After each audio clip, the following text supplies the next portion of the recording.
Hello, everyone. Welcome to our November 2020 Segment 1 class. We are working our way through the Mars-Pluto phasal relationships. And today's class is going to look at Mars-Pluto in the last quarter phase. Before we jump into those materials, here is our housekeeping slide with when you get the PDF file or you'll log on to your account on our website. These blue hyperlinks are active and they can take you to various places on our website if you are interested. In case somebody doesn't know this, it was last November, early November, that a Mercury retrograde in Scorpio, our YouTube channel disappeared for 6 months. And it's been back now for 6 months. And so you can go check out any of our YouTube videos that you used to be able to see on our YouTube channel. So the cycle of aspects, I've been retraining myself for years to say phases and aspects because the phasal relationship between any two planets comes first and then followed by the details of a specific aspect between two planets, if an aspect exists. So this was first brought out by Dane Rudier in his book, The Lunation Cycle. Jeffrey Wolf Green took it and applied it to all planets. And evolutionary astrology with the J-Wolf-G method has been following this ever since. I feel very blessed that I found this in the very beginnings of my astrological studies, because it allowed me to cut through a lot of confusion in regards to interpreting aspects. Here is the list of the 8 phases. As you can see, the degrees and the listing of them. I'm going to go through some of these beginning slides a little fast because we've looked at them 6 times already. What I do want to say is that life, or our souls, are always in a state of that continuous change and evolution. It is initiated through that archetype of Mars, Aries, and first house. And this archetype is where we consciously identify our desires and then act upon them. And then we follow it through that entire cycle from 0 to 360, which represents that complete cycle of evolution: birth, growth, bloom, decay, and death, to restart again. And as we said earlier, every planet and point in space is in a phasal relationship to every other planet or point in space. An aspect may or may not exist between them, and that aspect is understood from within the phase first. Determining aspects to planets, you start with the slower moving planet. You take it counterclockwise until you get to the faster moving planet. In this example here, Mercury is a balsamic conjunction aspect to Pluto, starting with Pluto all the way around the green circle to Mercury.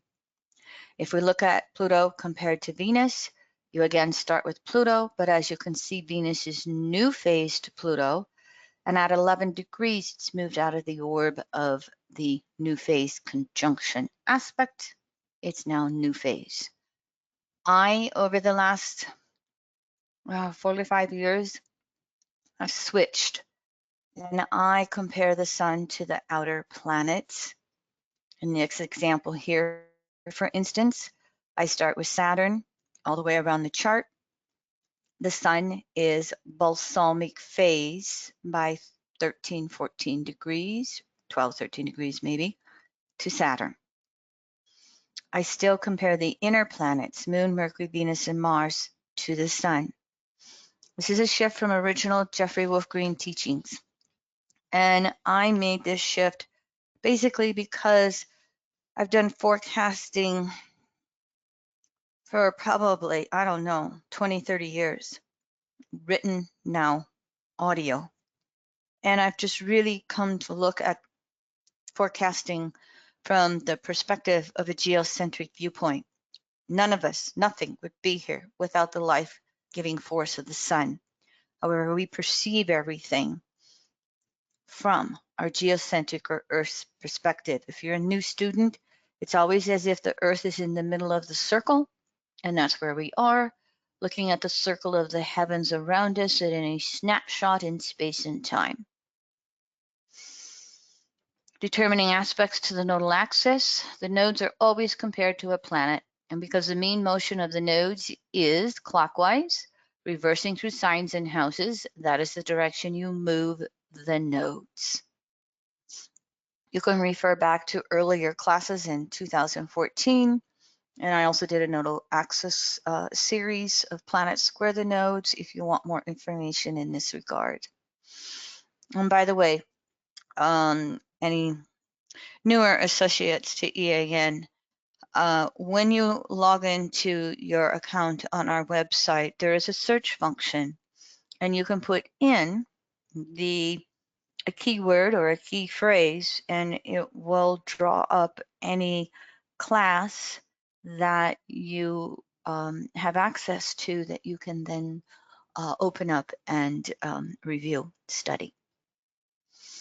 So there are 4 types of evolution with Pluto. 2 are non-cataclysmic, 2 are cataclysmic. Not going to take much time to go through these either. We have looked at these multiple times as we're going through these series. We produce or create a situation in which we form a relationship to something we perceive that we need and we do not have. We also can produce or create a situation in which we become aware of a new capacity, or we become aware of something we've already learned that has been latent or dormant. Astrology was easy for me to study because I had studied it before and been an astrologer in past lives. I've been an astronomer in past lives and was late to the astrology scene. I was 25, 26 years old, and just boom, picked it right up and went with the whole works of it back in cassette tape and typewriter days. The 2 cataclysmic ones are when we produce or create emotional shocks that can also be physical shocks, in which some behavioral pattern, life situation is removed, a divorce, a job loss. Producing or creating situations in our lives in which we become aware of internal or external sources of stagnation or limitation blocking growth. The person in the relationship who wants freedom from the marriage and recognizes the marriage or partnership is blocking it in some way, and so it initiates the crises in order to break free. These combinations can happen in various ways between these 4 ways Pluto affects evolution. We have 3 reactions to the evolutionary impulse. To resist altogether tends to be rare. To totally go for it 100% tends to be rare.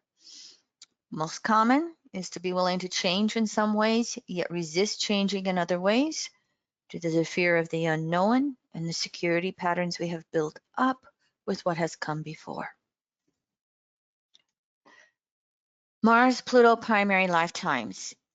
If you are pouring through Pluto Volume 1 by JFG, you will see things said one way, said another way.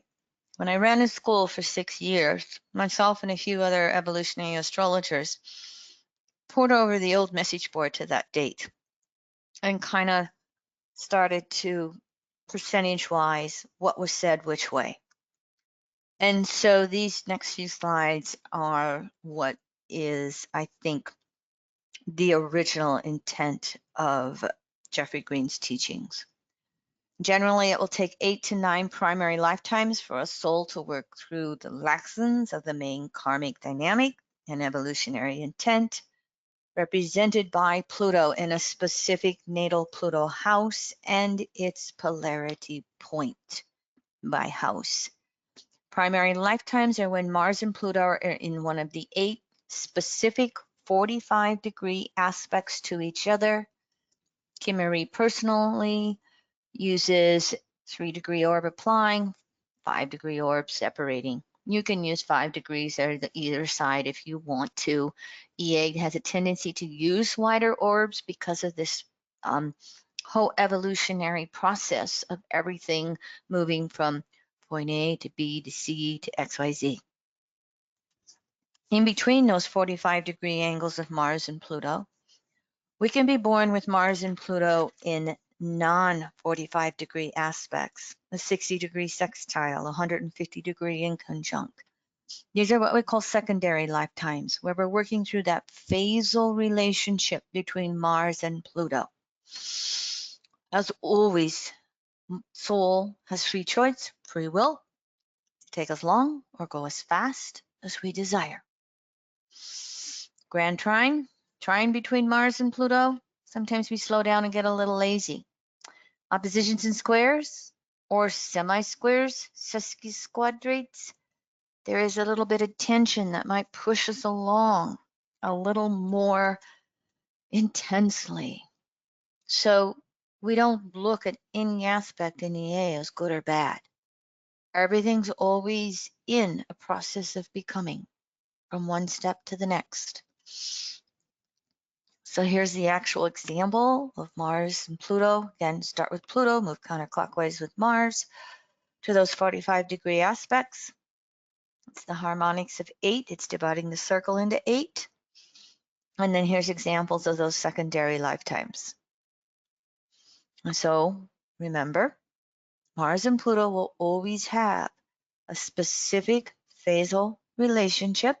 Today we're studying last quarter phase, with or without a specific aspect between them. And that's exactly what we're going to study with our example today.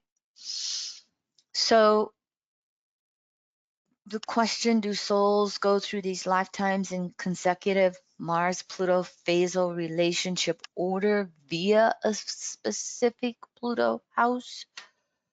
Nobody knows. I never heard Jeffrey teach it one way or another. I have a tendency to think probably not.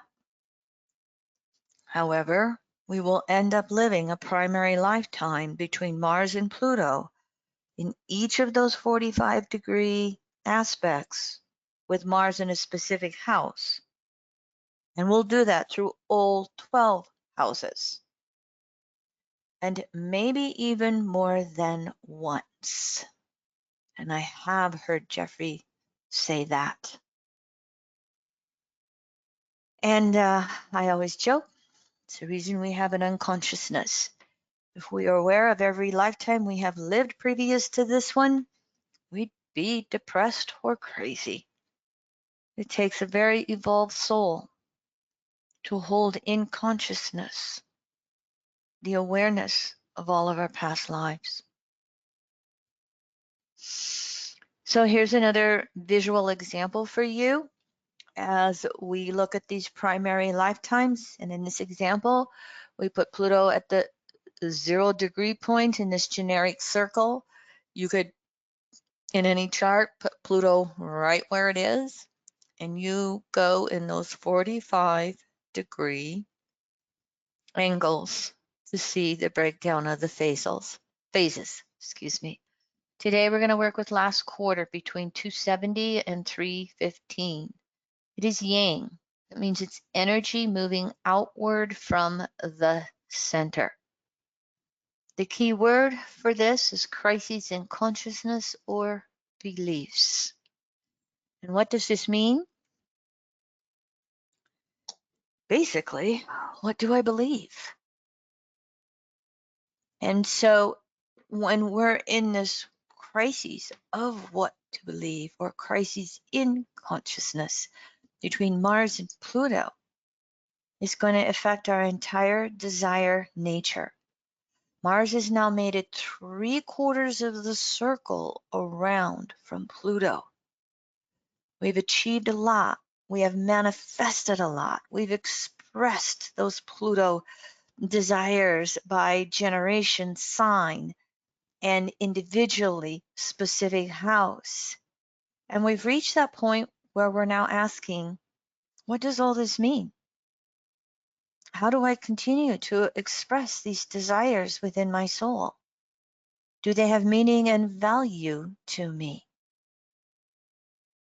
And so at this 3-quarter mark of last quarter phase, it will represent how groups of people create their consensus beliefs and philosophical systems to explain the nature of phenomenal existence. And so, specific to Mars and Pluto, we've achieved a lot of desires by this point. We've learned how society works through that disseminating phase. But now, having learned all we can through society and interacted with society, there is this fear. This is relative to 1st quarter phase. There's a fear of being pulled back into these consensus standards of manifesting these desires that we have. And what we are looking at through last quarter phase and balsamic phase is a rebellion against all of the consensus belief systems and standards.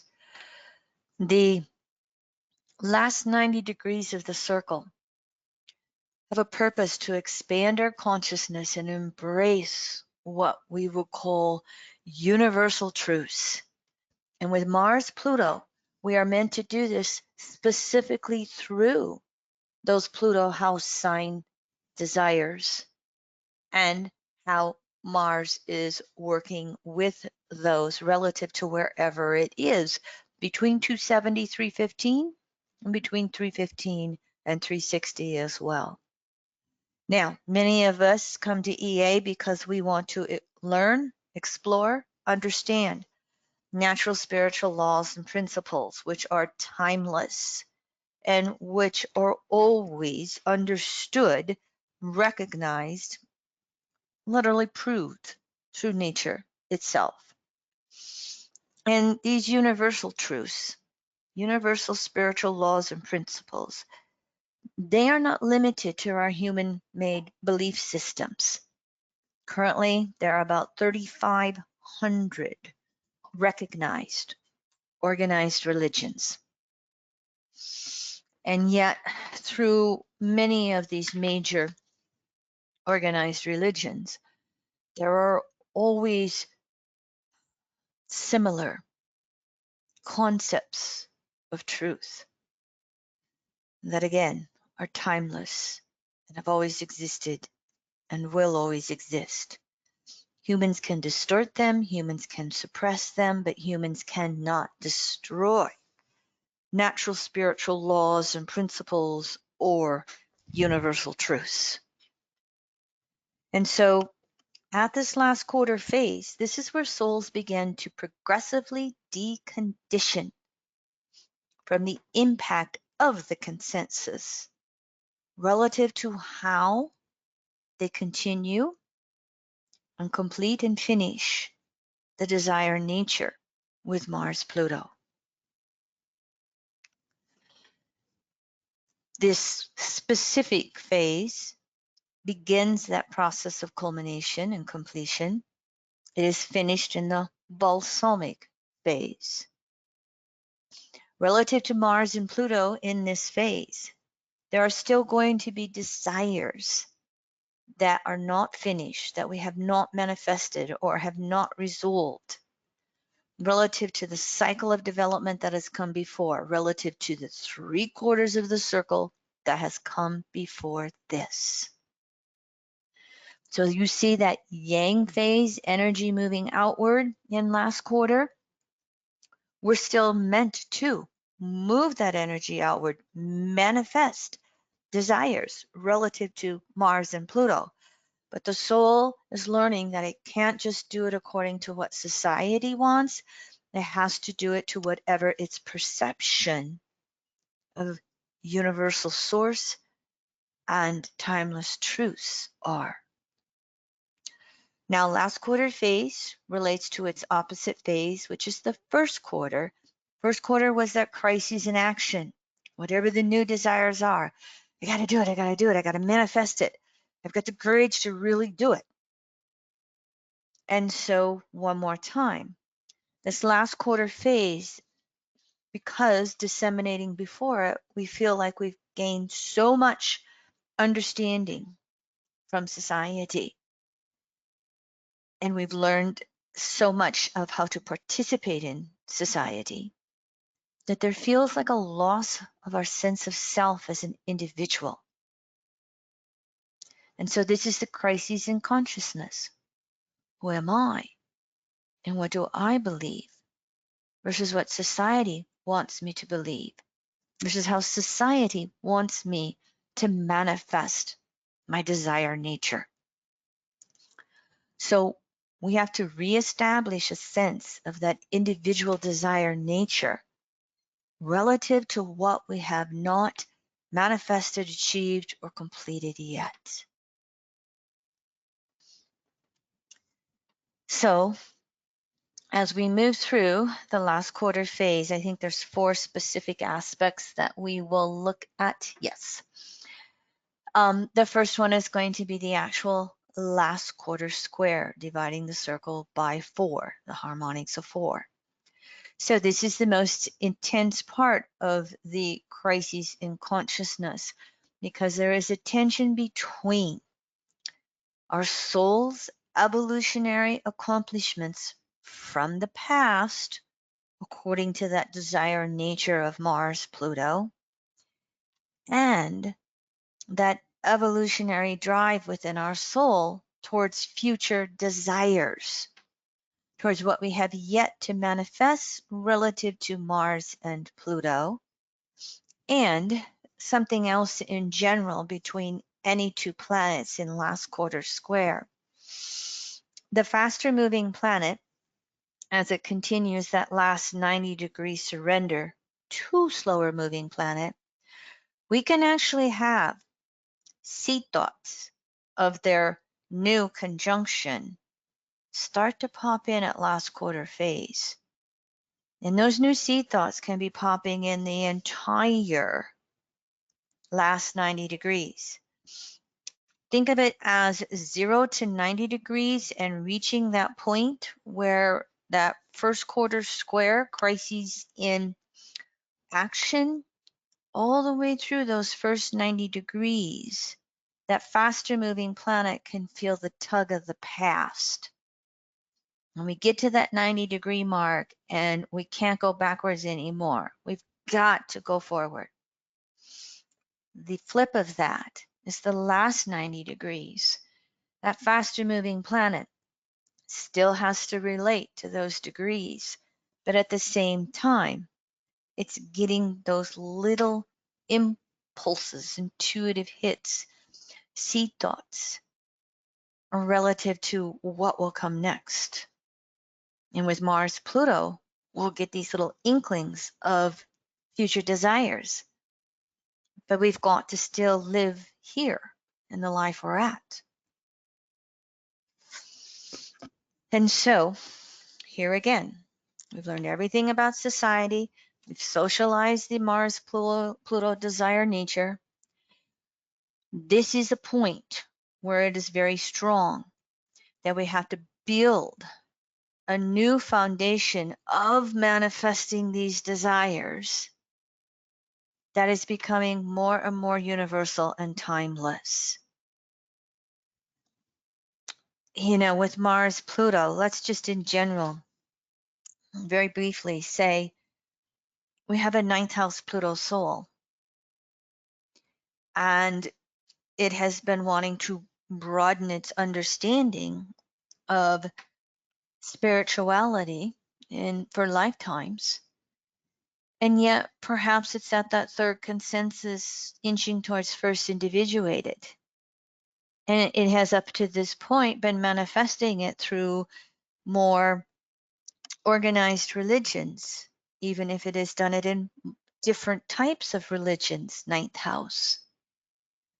If Mars is 3/4 of the way around the circle, we would put it more or less in the 6th, it can vary, there is going to be that tug maybe to open up beyond literally consensus organized religions and move into exploring more alternative belief systems. And again, I'm using a very simple example here, but rather obvious in multiple ways. We will take this specific to Mars and Pluto in any chart, any of the 12 houses, and that 270-degree mark that brings that crisis of there must be something more. And there must be something that gives my desire to be, do, become more value and meaning. And that is a way when we talk about embracing universal timeless principles. One of the ways that I will change that language relative to consensus is what would give you more value and meaning? Because you're not going to have someone who's third consensus leap into first stage spirituated and want to learn astrology necessarily. So you can just ask them the words, what would give your life more value and meaning? And then that opens up that door for them to explore however it is best for them relative to evolutionary estate, relative to environmental conditionings, relative to their Pluto house with its last quarter square aspect past 270 to Mars.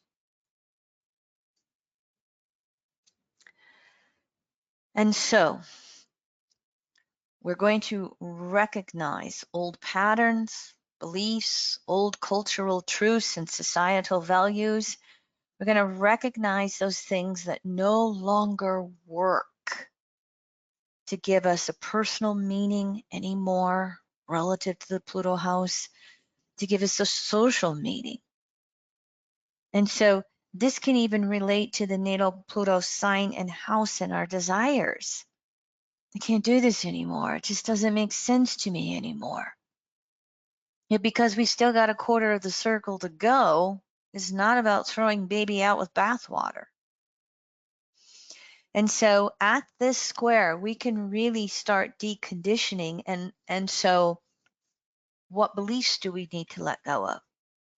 What mental patterns do we need to let go of? What emotional patterns? What actions do we need to let go of? Well, it's a crisis in consciousness. Relative to any two planets, we're going to have all four levels that we're going to decondition: spiritual, mental, emotional, physical. And this will be true with Mars, Pluto as well. So we have nothing that quite makes sense within our desire nature anymore. And it is specifically that way. Because if we could cling to all those, old consensus ideas and manifestation of desires, we'd stay there for the sake of security. This feels, comfortable for me. And so it's deliberate on the part of universal source to start this process of, deconditioning everything so that we open up. We have no choice but to open up to broader understandings of what's going on in our world and what's happening in our life. And so we have chart example here today that is going to move into this point as it is approaching the quintile. So what I want to do here is I'm just going to, for a moment, move forward into this next aspect, because as you'll see, this volunteer's chart is between that 270 square and the 288 quintile. And here we divide the circle by 5, the harmonics of 5. And what we have with the quintile in that last quarter phase is an intent to transform the conscious awareness of our desires in relation to our own individual and societal identity. And so what we have with septiles, if you're not remembering this, and septiles is the harmonics of 7, we've got that whole key phrase, the special destiny. What we have with quintiles and the harmonics of 5 is a creativity. And so as we're moving through this last quarter phase and we're moving past that crisis in consciousness, we still have to manifest desires. And there has to be an element of creativity to it with the 288 quintile. And so it is kind of like that urge to fulfill our desires and doing it individually, remember, opposite first quarter phase, and yet doing it socially in broader and broader and broader context. So we're learning to relate to ourselves inwardly in an entirely new way with our desired nature. It's more than being egocentric, first quarter.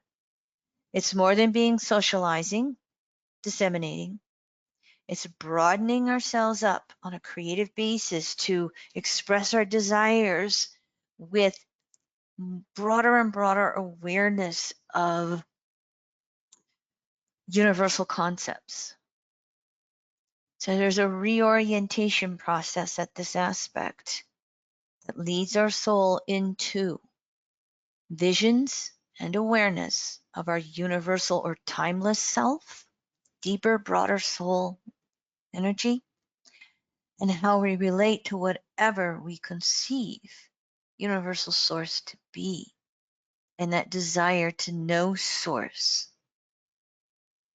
And so somehow, some way, we feel that creative urge of this quintile aspect to still manifest these desires within our soul, yet recognizing that they've got to have a broader purpose. So there's almost a quickening that happens here at the last quarter quintile. So now I want to go back to our volunteer's chart. The Mars-Pluto angle is 282 degrees. So here's Pluto. She's a 4th house Pluto in Virgo.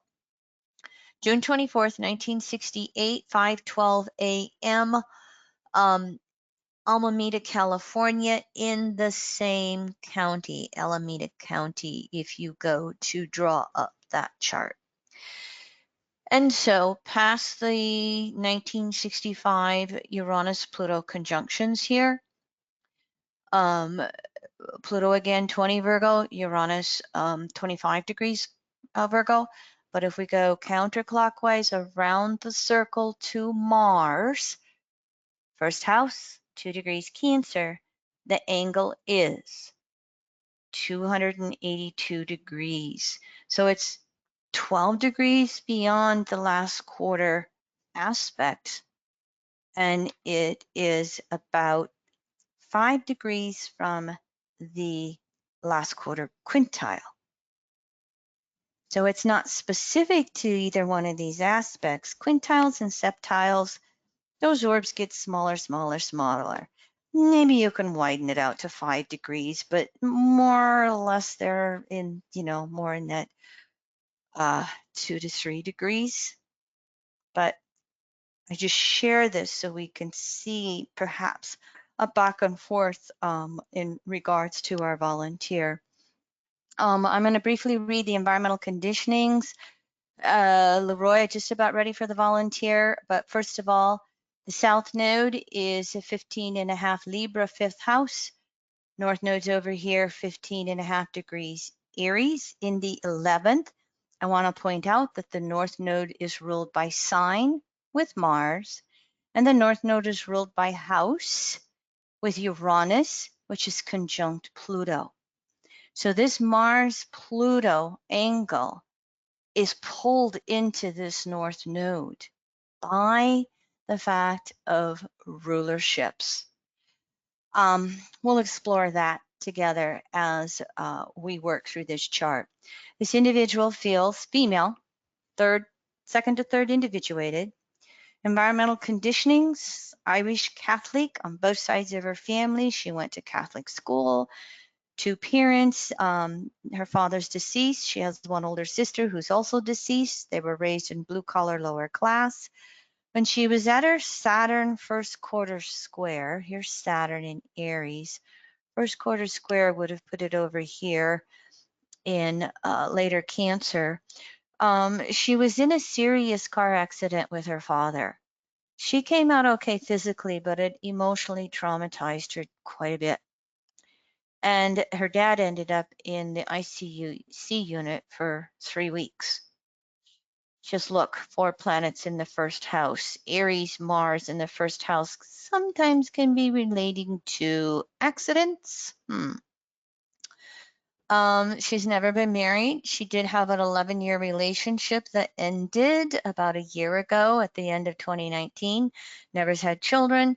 She's a spiritual life coach with also using the tools of astrology and healing sound. One point of vital history she wanted to point out is that she got stuck in the birth canal and they literally had to use forceps to get her out. A little interesting. I don't know if I want to be here. Leroy, why don't you unmute our volunteer and see if we can make sure that she's with us live.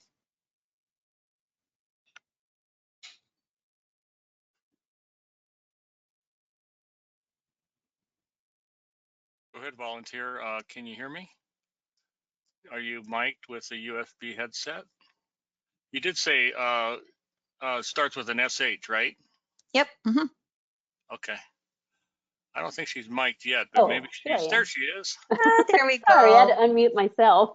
Thank you. Yeah. I know that one. Hello, volunteer.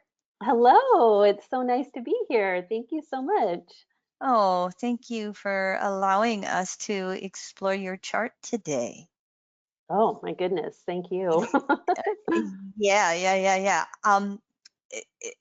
It's easy for me to just rattle off. So I'd much rather have, conversation with you. And so as we've looked at the slides up to this point and just looked at this phase and then looked at these two aspects that your Mars, Pluto are sandwiched in between, were there thoughts, ideas, or awareness in last quarter phase that sparked for you?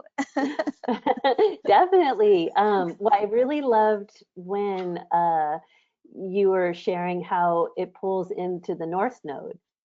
And I didn't realize with the conjunction of Uranus with Pluto how North Node by sign, it brought that energy into it too. So that was like an aha to get a clearer sense of that North Node, South Node energy that, because I feel like because there's like that tension between the Aries and my Mars and with the Mm-hmm. Chiron in Aries. So I was just like, oh, I feel like I'm getting more clear how to work with that energy. And then I was laughing when you said, stuck in the birth canal, but when you said, oh, I don't really know if I want to be here or not, like that's kind of been the theme song of this world is kind of yucky sometimes, as far as how it Sure. feels. Sure. Let me just interrupt you for a moment. Leroy, if the doorbell rings, that's just UPS, okay? Go ahead. My Oh, no problem. when I'm teaching, my little teaching office, which is my counseling session office, it's a little room, but I have these two bright windows and I look out to the front of the house so I see everything coming and going. So I get Oh, a, yeah, you're I the get a, lookout. yeah, I get a heads up when the doorbell rings. That's great. I love how you two work together in tandem. So Yeah, cool. yeah. Go ahead. Anything Yeah, was else? also one other thing with when you shared about with the last quarter phase and it creating new seed thoughts. And then I was just kind of, pondering that Pluto in the fourth house, which is like that Cancer fourth house, and then being a Cancer with, you know, that stellium over there. I just thought that was so kind of like a relief in a way, to, because I know that this life has been a lot about stepping outside my family's belief systems, and not so much in, you know, there was definitely a rebellion, but I think my Cancer soul is just like, well, I want to rebel, but I also still want to love them. You know, I still want to Mhm. appreciate who they are and where they come from. So I was just kind of feeling into that new seed thought space of manifesting desires in the Mhm. next, you know, moving out of that rebellion place. Mhm. You know what sparks for me is something in the EA teachings in which that natural square between Aries and Cancer Hmm. um, just automatically or naturally creates insecurity, Hmm. because you know we've got all of that womb energy of the Cancer archetype, and yet we have all of the birth or rebirth or new birth of the Aries archetype. And Hmm. it's how you can look at those cardinal archetypes: Aries, Cancer, Libra, Capricorn, 2 steps forward, 1 step back. And Hmm. so the 2 steps forward is initiating until we're insecure. And then the 1 step back is the retreat until we reestablish security. But then Hmm. that repeats itself. We become bored, we become frustrated, we want to rebel, we go back out, 2 steps forward until we're insecure, we come back, the 1 step backward to reestablish. Just having all of those planets in the first and the fourth as you do, that's going to be part of the picture of this desire nature for you, Hmm. um, as a first house Pluto, and as, you know, Mars in Cancer, you know, Pluto's archetype in the fourth, and then the whole Mars in Aries, its own sign, its own archetype. And so I bring that up because that in and of itself, in the last quarter phase, crises in consciousness, all right, Hmm. that then goes back and forth between I gotta do, act. But then I've got all of this phasal energy going, oh, wait a minute, I've got to ponder, I've got to retreat, I've got to, you know, what's it all mean? I can't just go out there and blindly act. It's got Right. to make more and more sense to me. Hmm. Hmm. Makes sense? Yes, yes, especially since like with having a lot of that frustration was up with this Mars retrograde, just wanting to like break free, not only of like, oh, I want to move, or I want to like, you know, start a life somewhere else, or, you know, because I'm in California right now, and it's just not a fun place to be with the lockdowns and all that stuff. And Hey, hey, do you want to be in South Dakota where 1 out of 40 people have COVID? oh no, no, I don't. And I feel so bad about that. Right? We, So I yeah, mean, yeah. we had the Sturgis motorcycle rally, and we live a half hour from it. We had Oh, 450,000 bikers descend an 885,000 person state. oh And my it's gosh. been, we have the entire opposite. We've never had a mandate to shut down. We don't have a mandate to Wow. wear masks. It is the Wild West. Oh Leroy my and I gosh. have moved through COVID ourselves. So Wow. um, if we're looking at last quarter phase in a broader concept, you Yeah. know, we all have our place where we live, and we do Yeah. that compare and contrast Libra to better than, worse than. And last quarter phase is how much can we step back and look at it as broadly as possible. Mm-hmm. And Mm-hmm. then from that last quarter phase, make peace with where we are. That is so cool, because thank you for explaining it that way. And I'm, again, so sorry about South Dakota and what's happening there, and I know with your family and with yourselves. Mm-hmm. Um, it's really interesting too, because that was kind of the lesson that was coming out was, can I bloom where I'm planted? Can I, have this experience and still find the grace? Like there was a lot of just that internal turmoil of Mm-hmm. wanting it to be different. Mm-hmm. And I kind of did feel like that child, like that, well, it's not fair. Da, da, da, da. And then, but I didn't really express that outward, because I'm like, I'm 52 and I should be acting like I'm 5. But I was feeling it on the inside. And then I had another big thing happen with the transit of Neptune. It triggered my Pluto. And my mom Mm-hmm. had a severe health crisis. So I live at home with my mom, who's 83, and I'm her primary caretaker. And it wasn't a COVID related experience, but she like really basically a miracle that she's still here. But that was just like such a gift in that shock. But it did send me back home and realize like my place is here, and it's okay, and it's okay, and it's okay. Like I just had to keep reminding myself that I don't have to be angry about this or sad, or all the things that go into it. But it's been a very interesting year, to say the least. And did you move back with mom when the relationship ended? Or were you Well, on your, go ahead. interesting enough, the person I was in a relationship with was from another part of the world, in a different culture, that was very much like, you live at home with your parents. You're here to help.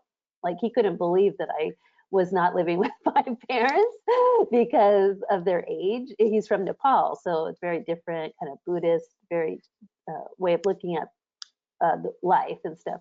So during that relationship, I actually moved back home, and which was, with his help and understanding, it actually was such a good experience for me. So thank God I was here when my dad was sick and passed away, and now I'm here when my mom is sick and needs me. So it kind of it it fulfills me on such a other kind of level, that I didn't have to rebel, because I was always wanting to get away from them. Just from being as a younger person. And he was so helpful to realize, no, you got to, 2 steps forward, 1 step back, kind of in a bigger sense. So I know I was living here during the relationship. Mm-hmm. Yeah. You bring up very different, points.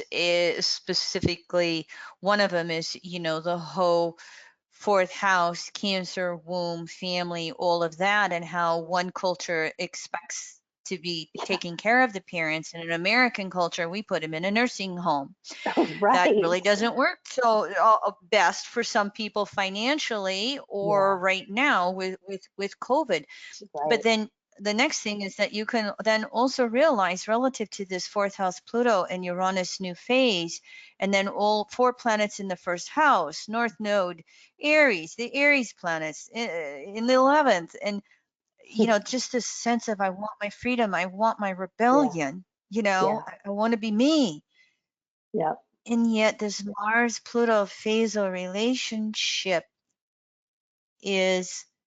it's giving you an opportunity to broaden your understandings culturally Mm-hmm. relative to American culture. It's broadening your relationship understanding relative to that first quarter polarity to last quarter phase.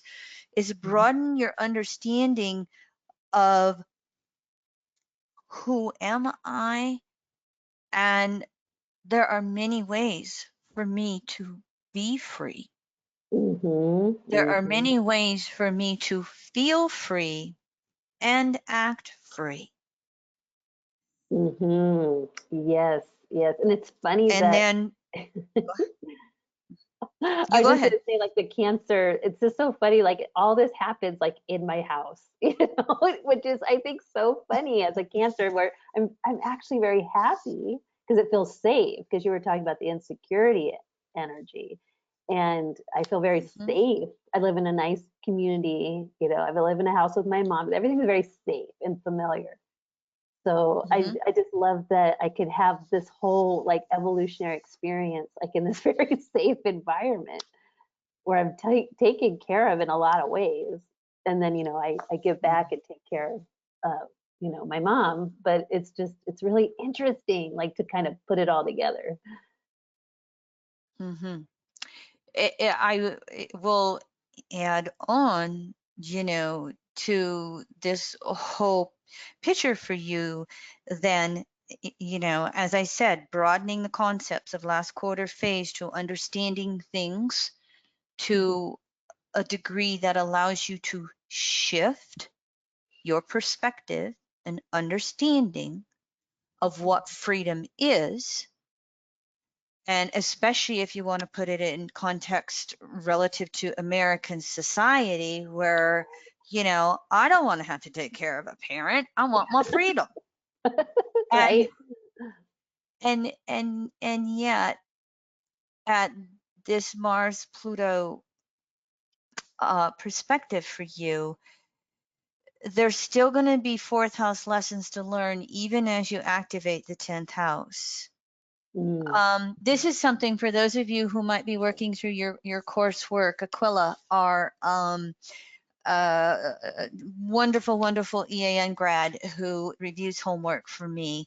It seems like when the winter comes, we're both between each other, we give feedback, and he's giving me feedback, and we kind of tweak the course a little bit. And so we've got some more instructions coming out a little bit for the actual chart assignments, because what we have to recognize according to EA teachings is, while that natal Pluto describes where we come from, and that Pluto polarity point is the evolutionary intent. When we go activate that evolutionary intent, it allows for an evolution of the fourth, or of the natal Pluto. So I'll say it again relative to this chart specifically. We have a fourth house Pluto here who has come from learning lessons of deep inner emotional security and emotional self-reliance. And that's going to be, worked out through, of course, home and family and parents. And going towards the 10th house, this soul is really needing to take charge, 10th house, of their own life, whether that is being their own boss or having having a career. It can be as simple as, no matter what the circumstances are, they have got to be in charge of their own world, the self-determination, self-responsibility. As they activate that, then the whole fourth house Pluto energy matures as well. So the inner world matures, fourth house Pluto, the outer world evolves, 10th house polarity point, the fourth house evolves. So it's not an either or, it ends up, they work back and forth with each other, that the whole polarity starts to evolve with the evolutionary intent. That's the little point we're going to kind of expand upon in coursework assignments with exact chart examples. What I wanted to say then, relative to you, volunteer, is, coming off of all that and Mars last quarter phase, but moving itself towards that last quarter quintile. And if I may point out, Sun has the same phasal relationship, closer to the quintile aspect. Venus has the same phasal relationship to Pluto, closer to the last quarter quintile aspect. Whereas Mars was 5 degrees, Venus is down to 3 degrees. And so, hold on a second, I got my little listing here for us. So Mars is 5 degrees from the quintile.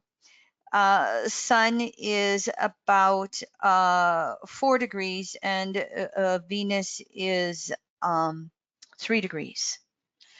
And so they're going to bleed into this Mars Pluto aspect, okay? And so think of this as your soul in its desire nature is moving towards this last quarter quintile. There is creative expression that is wanting to come out of you. on an emotional level with those Cancer planets relative to 4th house Pluto, on an individualized personal level relative to that 4th house Pluto and those 3 planets being in that 1st house. So this is where, over the long-term study of our own chart, it behooves us sometimes to get into those minor aspects and ponder them for a while.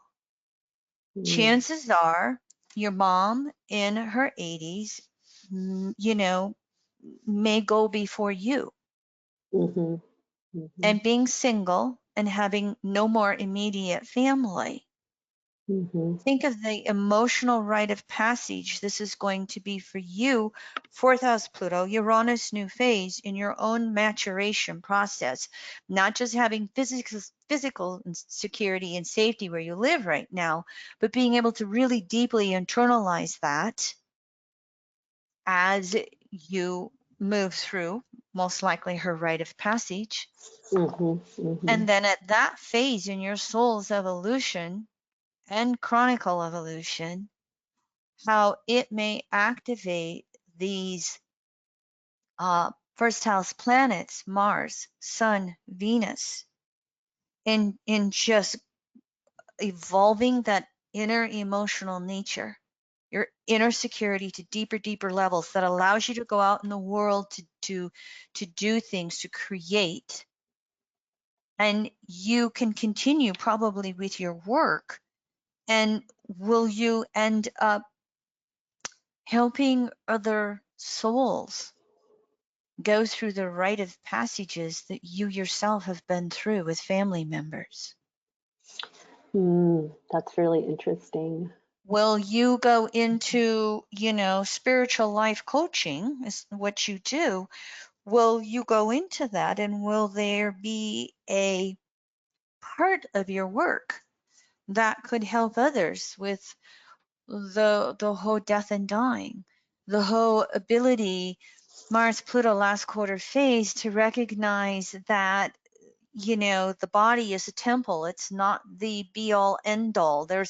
It's a door, not a wall when we leave the body. So this could be some creativity that is germinating relative to last quarter quintile, that's germinating within you, and you're living it yourself personally. And it may then turn out to be something that last quarter phase, your desire nature shares with others somehow. Does it make sense? Oh yeah, definitely. It is interesting too, like with the passing of my sister passed right near, or probably right in the middle of my Saturn return. So I feel like there's something, and then my dad and I were born on the same day, so we have the same birthday. So there was a big match there. And then my mom got sick right up my birthday this year, or on the 21st at that eclipse. So yeah, I do feel like there's, as long as I continue to move it inward and not be like, sometimes I feel like I get too into the 10th house as a way to avoid what I'm feeling, in the 1st house, to internalize it deeper. And so I think there's fear there to go deeper, but my family members are helping me as they pass, because I have no choice. It's how I feel. I can't stop the grief or the sadness. And even when she was, she pretty much had a near-death experience on the operating table this summer, but it was just so amazing what she told me that she experienced during that time. And I had these moments of like, oh my God, I'm an orphan. Am I going to be okay? Like, just, it wasn't rational. It was just that triggered that deep fear of abandonment, or like, oh, I'm alone in this world. I really am alone in this world.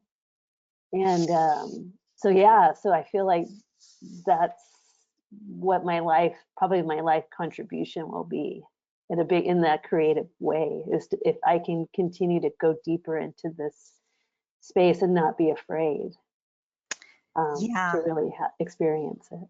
And looking at those Gemini planets, you know, that Mercury Yeah. retrograde that comes into the picture, recognizing that duality of living this physical world, but then also the non-physical energy or spiritual world, and Mm-hmm. seeing how Mars's relationship to Pluto is helping to teach you to be at greater peace Mm. with both physical and non-physical.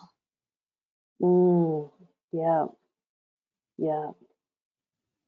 Yeah, because it's interesting too, like just that kind of in the religious indoctrination with dying, you know, I mean, I used to go to bed, just as in a quick example, but, you know, in Catholic school that, you know, they were always teaching you like, oh, you're so bad, you're so bad. And when you die, you got to do good things now. So when you die, you don't go to hell, you know, right?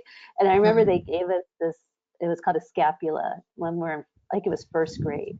And they said, well, if you wear this at night, every night, you'll go to heaven if you die during the night. Right. And I took that. That was like, I never forgot that, how I felt in that moment. It was just like I was paralyzed. I'm going to die. I'm going to die. And then if I die, what happens? You know, but I feel like there's the other side of that is coming with some inside information or something about what is the physical body as opposed to being outside of the physical body and what happens or what's the story, you know, what are people's stories, Mm-hmm. something. I don't know, that just came up as you were talking. I was like, oh my god, the scapula. I remember the scapula and all these superstitions, like I had to have the crucifix nearby, you know, it was all this weird kind of fear of the dark and that, you know, that they're evil in the world and all that stuff, you know. Mm-hmm. Yeah, thank goodness for evolutionary astrology studies, huh? Yes, thank goodness is right. It's so much easier. So I want to mention just a couple more things for the sake of everybody looking at this chart. I had mentioned earlier that, you know, Mars has rulership of the North Node by sign. Uranus conjunct Pluto has rulership of the North Node by house. And so how the Mars Pluto, you know, relationship gets pulled into that North Node, and it's new phase that Saturn in Aries. And, you know, you're here, Aries 11th, to kind of make some evolutionary leaps forward. Mhm. And the 11th house, as you know, whatever shocks or traumas arise, you know, that takes us out of the immediacy of our world and it expands our consciousness or perspective, whether we want it to or not. Mhm. And if we can harness that energy of broadening the perspective and, you know, detach, objectify into the greater understanding, then it allows you to break free from so many conditioning patterns that may be within your familial lineage, Mhm. beyond just religious patterns, Mhm. and, you know, relative to the Aries rising and, or excuse me, the Gemini rising and those inner planets right there, also allowing you to break free and say, this is who I am and this is who I'm not. Mhm. Mhm. And then that North Node is facilitating the Pluto polarity point, and that is ruled by Saturn. That is, you know, new phase conjunction with the North Node, or North Node new phase Saturn, to be specific for everybody. You know, it really is taking complete and utter charge of my own life and being free. I would venture to guess it might be that you've had lifetimes of familial responsibilities that are coming to a close right now, okay, or at some point with mother, Mhm. you know, and or with those planets all right there in your own near-death car accident at 7, you know, familial lineage that you checked out early and you never had a chance to learn.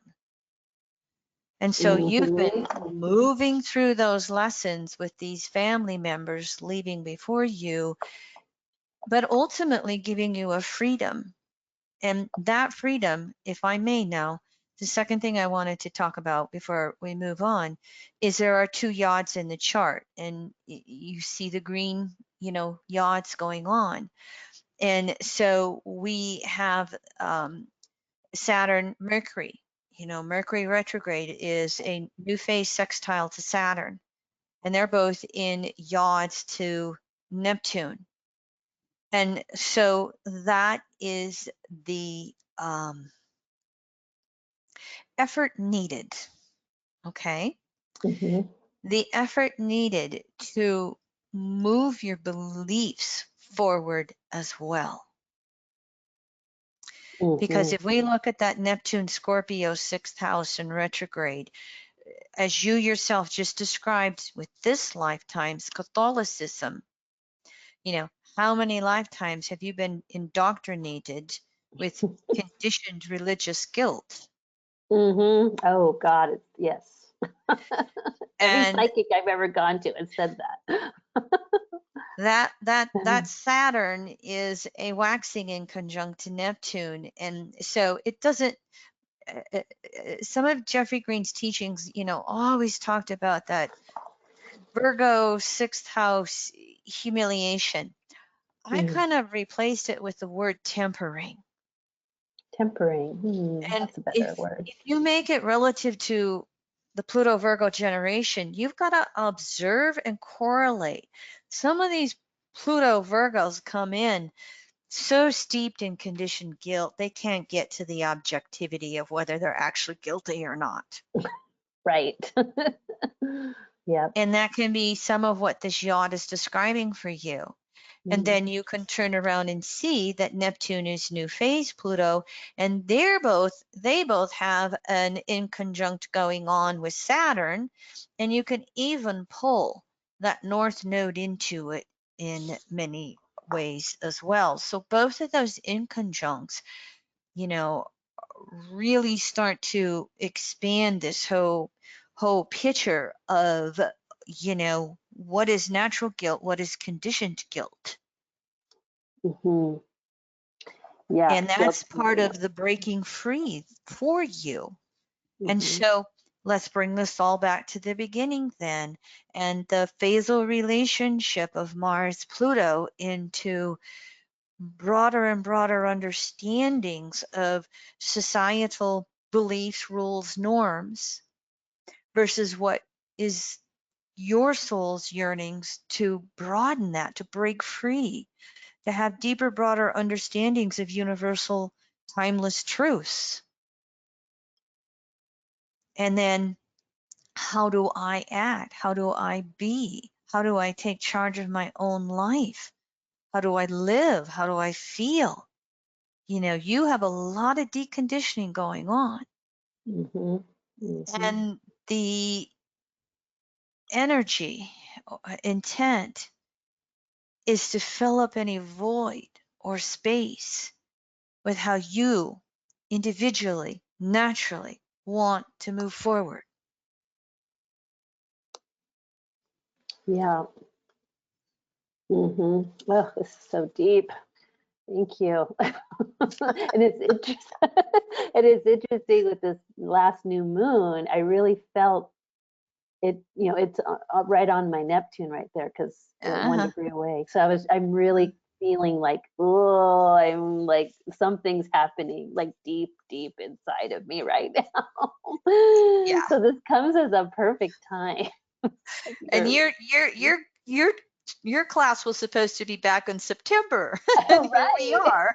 Exactly. I'm like, this is like the perfect godsend time to have this information come down.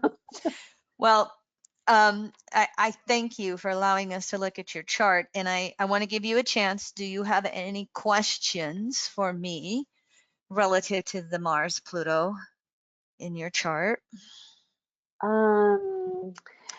Not right now. I have a feeling that after I listen to the recording a couple times, I'm going to need a personal consultation with Kim Marie to really like dive. I want to get deeper. I want to take advantage of this, of what's happening, you know, as far as with the currents of my life, with what's happening with my mom and my relationship. And it's interesting that you say I've checked out early in other lifetimes without fulfilling those familial responsibilities, because I keep hearing in my mind like, oh, mom, because mom's a Libra, she's in my South Node house. And I'm like, mom, we're the last ones standing, you know.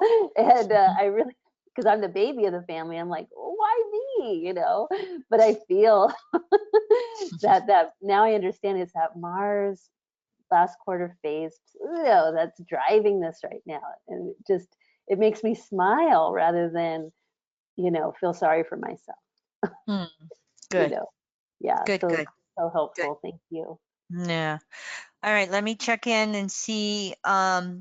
Leroy, is there anybody live on the board who may have questions relative to the subject matter?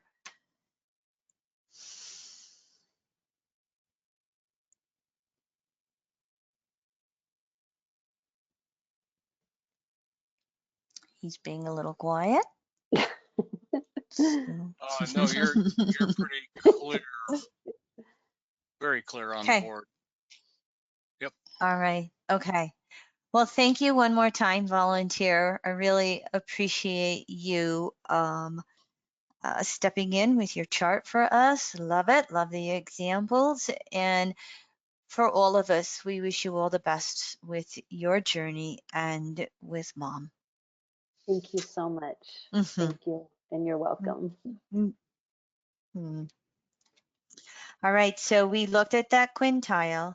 So now relative to that specific example, hopefully this is giving you a little bit better understanding of what the quintile aspect is. And I don't remember if I've said this on these classes or not, but it's popping into my head. I was supposed to go to Canada this summer and teach a workshop on the cycle of phases and aspects. And when they closed down the borders, it turned out to be a virtual workshop, 2 days. And I did a generic class that I called Mastering Phases and Aspects. And it's there. Leroy and I will be bringing it out to the public here. We'll probably mention it on our full moon podcast here, the full moon of Taurus. So if you are wanting to delve in a little deeper, I do recommend that Mastering Phases and Aspects. It's just going to be, I did Mastering Chart Interpretation a few years ago. Now this is Mastering Phases and Aspects, and I guess I'm creating a mastering series that I wasn't aware I was creating. They're standalone workshops, but they're not beginners. They're pretty in depth, trying to really take us forward in the studies of evolutionary astrology. So this is something that if it is of interest to you, you might want to delve in. Lots of chart example, just like we're doing specifically with Mars, Pluto. And so hold on. Now we have 2 more aspects left in this phase that I'd just like to briefly mention. So coming off of that 288 last quarter quintile, and how there is, you know, still a creative push as we're expanding our awareness of our desires to manifest relative to universal awareness. When we reach that 300-degree aspect, this is kind of like almost like the trines. It's like a mini reward if we've been making the effort. So if we've been working on that new creative identity within ourself, again, relative to the cosmos and how we want to fulfill our desires in a productive way, but not necessarily a limited consensus way, the prior efforts made between Mars and Pluto in this phase can come to fruition here at the 300-degree mark. We can fulfill some universal or social roles in this life relative to this desire nature, regardless of the Pluto house. Pluto Mars by signs and house will fill in the details of this mini fulfillment. But what can happen at all the sextiles, waxing and waning here, just like the trines, the two trines, the transition between the past and the future can either easily be made or easily resisted. In other words, the harmony of the energy, harmonics of dividing a circle by 6. It requires us to make effort. It doesn't have the tension of a square or an opposition or a sesquisquadrate. It doesn't have that tension pushing us. We can, if we need to take a rest, we can rest, but we've got to kind of be careful here that if you have your Mars at the 300-degree mark from Pluto, you've got to do some looking and observing. Am I still working on my whole desire nature relative to how I can be productive in the world? Or am I, copping out on myself and being a couch potato, as I like to say about the trines? It's something that, each of us has to kind of look at specifically to our own charts. Now, actually 5 aspects if we're going to include this side of the semi-sextile. But the next aspect here in last quarter phase is the septile. This is where we're dividing the circle by 7. Remember where we said quintiles, creativity, QC, quintiles, creativity. This is how I remember it. Septiles, special destiny. And so this is where individual action on our desires is taken with respect to whatever we're perceiving, again, that universal or social purpose to be. We're 8 degrees off the sextile. Whatever that universal social purpose are, this is the spark of destiny where there's still something to fulfill in our desire nature. We haven't completed everything yet. And what can happen here at this part is, even though this last quarter phase is yang, if we do not address the crises in the consciousness of our beliefs, we can lose ourselves. And so this aspect, then, there can be the potential to misapply our desire nature out there socially and universally. We can misidentify what is our special role and purpose. And so one of the things that can happen on a specific example is we can get caught up in the delusions of grandeur. We can get caught up in delusions with ourselves of, as we move from consensus and broadening ourselves into universal awareness, we can think we're the substitute for the ultimate creator in the universe. And so if that happens, and again, this will happen of a positive and or a negative nature if we fall into the delusions. It's not just going to happen negatively. It can happen both positive and negative. As always with septiles, there will be key times in our lives where people, circumstances, or situations, those events will happen that either allow us to realign with our desires if we're confused about it, confusion of the crises and beliefs of this phase. To realign us if we're full of delusion. Here's where we'll have, the downfall that nobody, you're not going to be, a $1 million bestseller with your personal story of how you overcame something. And is to clarify and teach us what our individual unique purpose is with our desires. And this can happen if we're uncertain. We can be confused, we can be delusioned, but we can also just kind of be insecure or uncertain. Is this really what I'm meant to do?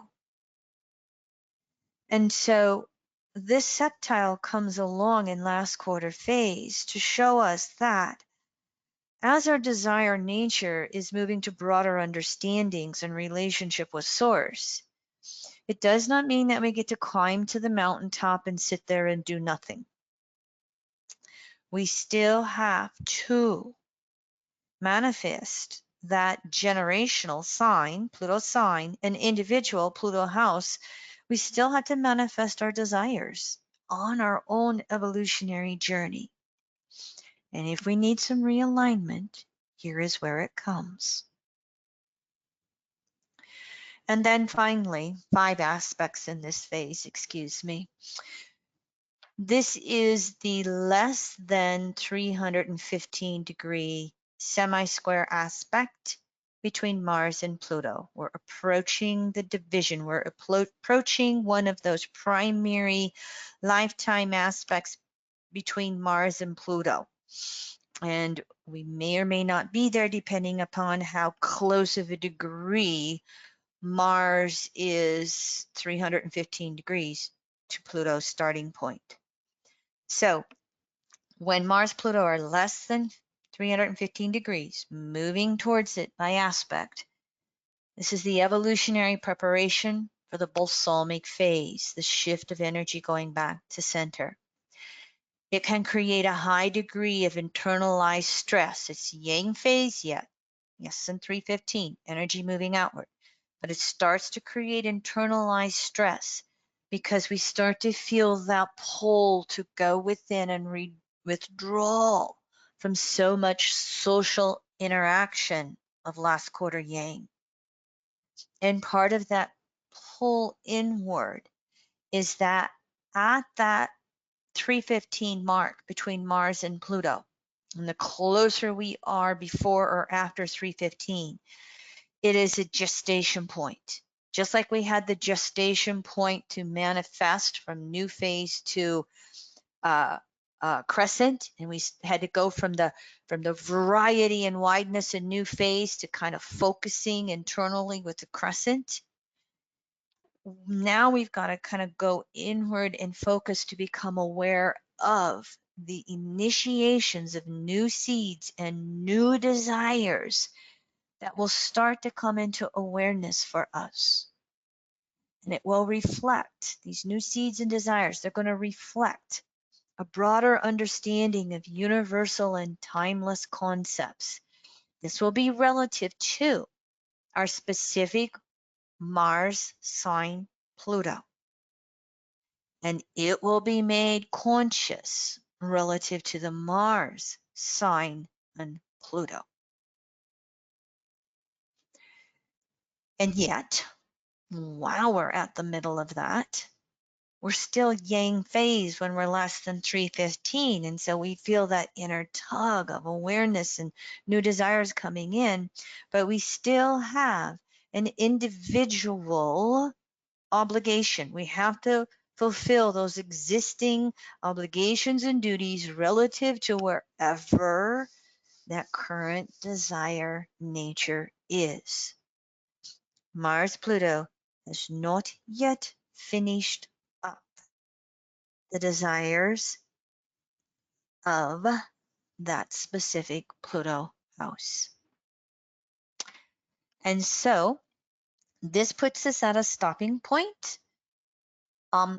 until next month's class, where we will look at Mars Pluto balsamic phase. And that class is still the third Tuesday, which will be December 15th. We do have 2 volunteers. I know 1 volunteer is already confirmed. I'll see about my second volunteer as I reach out to them. At this point, I have a couple of announcements.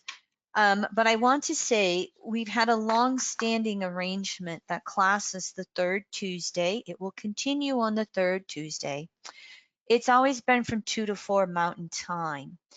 I am going to shift class from 1 to 3, and that is because with my other occupation, my energetic balancing, it's had a shift of Tuesdays, and I have to move this up. I have to move this class from 1 to 3 to meet obligations with my other energetic balancing work. So starting in January, December's class 2 to 4. But I'm going to say starting in January, starting in 2021, the third Tuesday classes will be from 1 to 3 Mountain Time, Standard Daylight. And I'm going to continue on with some more planetary pairs. What's been germinating for me is I want to do a planetary pair on Neptune and Pluto, just one class. But I want to take it from a real broad perspective, probably not any chart volunteers because we all have, Neptune waxing sextile Pluto. But I really want to take a step back and look at that Neptune-Pluto planetary pair. And then I'm going to follow it with Pluto and Uranus. And I'm going to divide that into 2 classes. And we're going to have Pluto last quarter balsamic Uranus last quarter balsamic Pluto, one class. Second class will be Uranus new phase crescent phase Pluto, because those are major phases, and I might have to expand upon that. But anyway, you get the point. We're going to work with some planetary pairs as we move into 2021. We're going to broaden it out, start with Neptune, Pluto, and move into Uranus, Pluto, and then see how we feel like going from that point onward.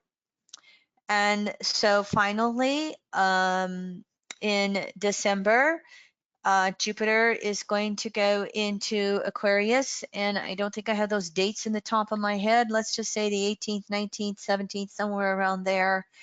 And leading up to the one and only Jupiter-Saturn conjunction in Aquarius on the winter solstice, December 20th, 21st, I think it is, at 0.5 degrees Aquarius. Yahoo! Leroy and I did our daily walk today, and he mentioned to me that, I'm kind of excited about Jupiter and Saturn moving into Aquarius. And it's like, yeppers, I agree. I think probably anybody in astrology is looking forward to Jupiter and Saturn going into Aquarius. And I'm specifically looking up, their conjunction is December 21st. It is 1:21 p.m. Eastern time, if you're not aware of that. And I'm looking for the ingress of the sun. Sun goes into Capricorn on the 21st at 5:02 a.m. in the morning. So we're going to have the winter solstice early the 21st, followed by the Jupiter-Saturn conjunction. Do I have questions or comments from anybody on today's subjects material or anything I said relative to future classes?